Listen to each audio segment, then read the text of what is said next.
Nakakasawa doon sa nagbanggit ng pangalan. Oo, bagay.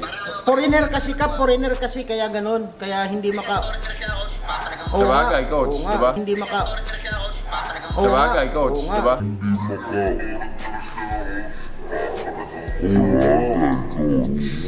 Mga kapenyo, tirahin na natin itong may init na issue ngayon. Pasok, intro!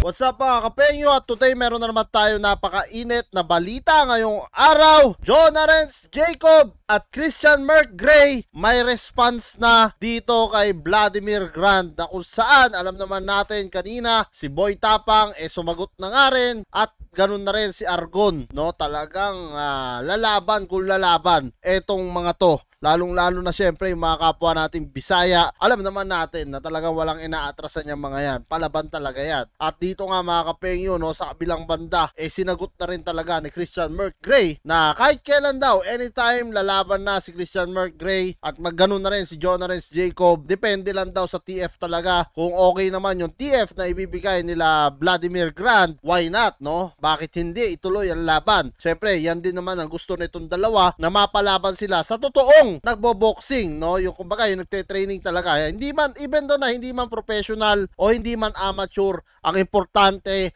talagang magandang laban yung maibibigay, no? At yan naman talaga yung inaantay natin lahat mga kapenyo, yung magandang laban, no? At tara mga kapenyo, wag na natin patagalin at sabay-sabay natin pakinggan kung ano nga ang sasabihin dito ni John Arens Jacob at nito ni Christian Merck Gray. Guys, eto na, tinawagan ko na si Maka Guwapo. So, nag-usap na kami kanina na papalagyan ko si Vladimir Grant, pero depende kay coach. Pero si Merck, eto, Gina G, lalabanan na rin yung kasama ni Vladimir Grant kasi bukas agad! Woohoo! Putang ina!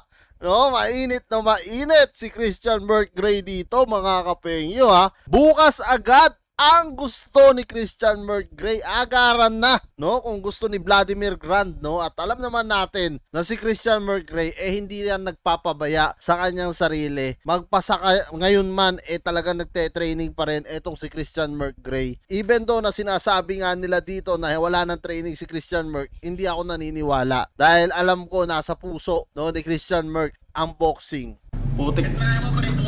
Eto talaga, kahit parang yung loob mo parang nanghihina, pagkausap mo si Merck, lalakas ka din eh. Hindi ba, pre?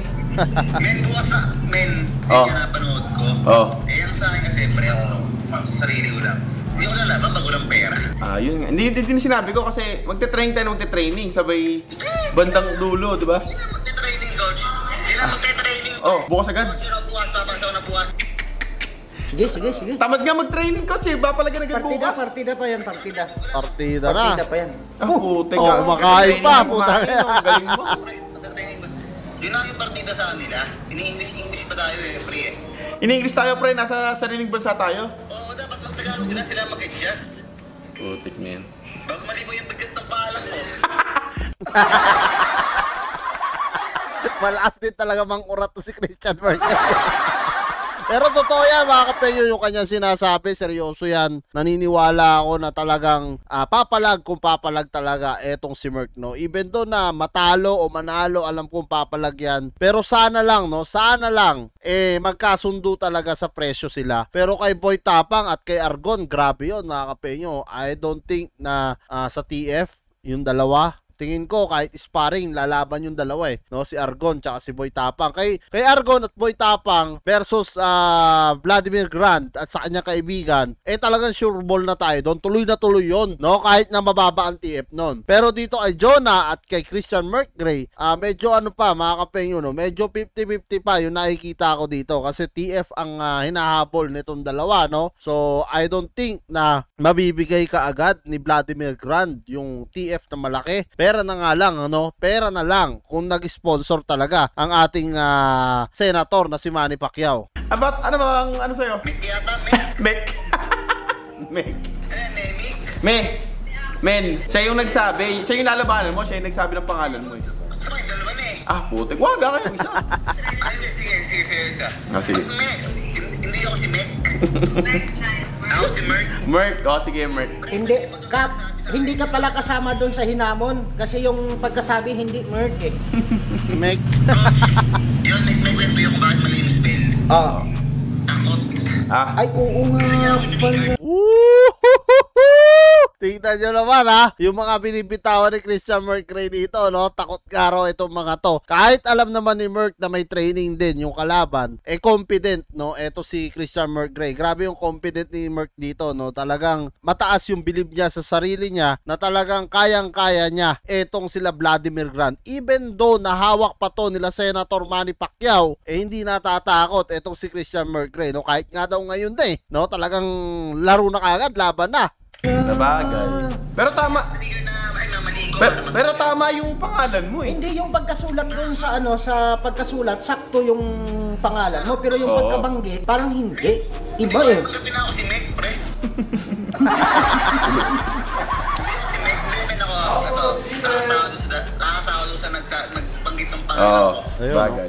Foreigner kasi kaya ganun. Kaya hindi maka...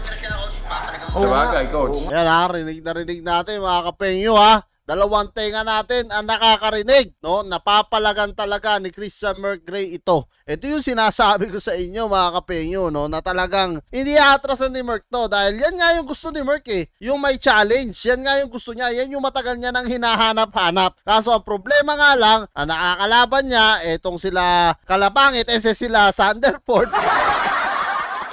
At etong si Awit Gamer magandang laban sana kaso nagparitoke kasi ng ilong si Awit at saka hindi na siya nagte-training na maganda kaya pangit yung performance talaga na kinalabasan niya nung naglaban sila ni Merc. Pero ito talaga mga kapengyo, ito talaga yung laban na talagang matagal na nating inaantay. Even though nawala ng BOTY ngayon, ito talaga yung pinakamatagal na natin inaantay na magandang laban, no? Umasa lang nga etong si Christian Merc-Ray laban dito sa foreigner na humahamon nga na to, no? Siguro, kung hindi man magkatugma kay Jonah, pwede rin sila mag-sparring ng foreigner para malaman din ni Merc, no? O makita niya yung skills niya, kung hanggang saan ba talaga yung kaya niya. Kasi, sa totoo lang, karamihan ng mga nagte-training, curious din yan sila sa sarili nila eh. Kung hanggang saan ba yung kaya nila, kung saan yung kapasidad nila. Siyempre, gusto rin nilang masubukan. Gaya na lang ng sinasabi nito ni Christian Merc-Ray. Diba? Oo nga. Tama.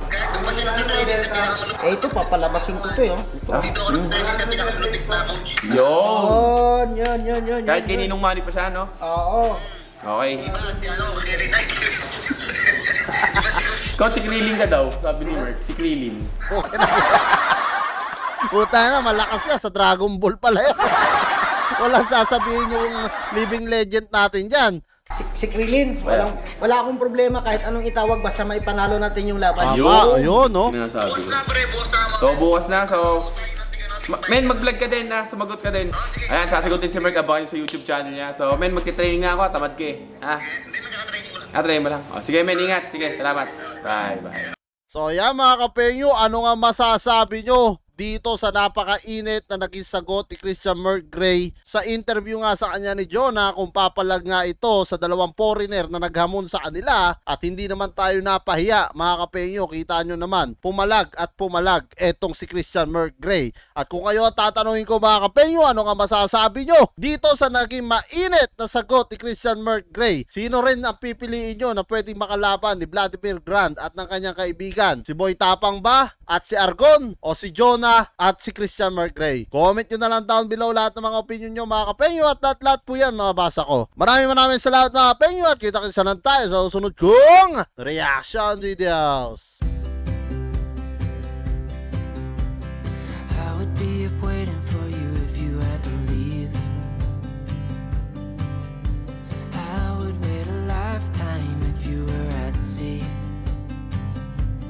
I just wanna say that I feel that our love is real. Maybe we should hurry up and seal the deal.